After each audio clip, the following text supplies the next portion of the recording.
بسم اللہ الرحمن الرحیم۔ السلام علیکم۔ B B C 11 headlines news سے میں ہوں صبا منیر۔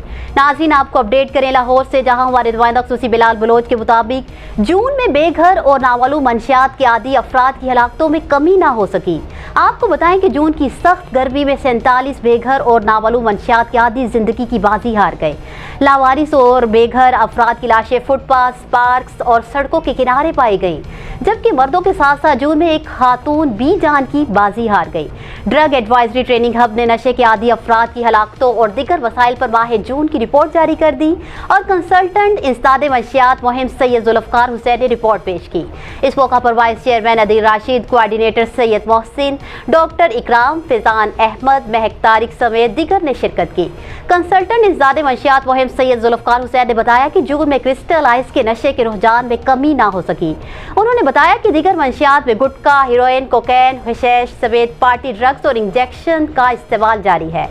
سید ذوالفقار حسین کا کہنا ہے کہ لاہور شہر میں منشیات کے عادی افراد کے لیے ہنگامی بنیادوں پر علاج کی ضرورت ہے اور طلبہ کے ہیلتھ پروفائل کی تیاری میں ہم سب غیر سنجیدہ ہیں۔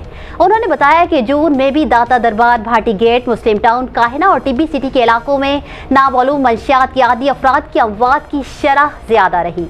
سید ذوالفقار حسین نے مزید کہا کہ منشیات کے عادی افراد کی بحالی اور نئے آنے والے افراد کو نشہ سے روکنے کے لیے جامع پالیسی چاہیے۔ نیوز اسٹوڈیو سے فی الوقت اتنا ہی۔ مزید تفصیلات اور اپڈیٹس کے لیے دیکھتے رہیے BBC 11 ہیڈ لائنز نیوز۔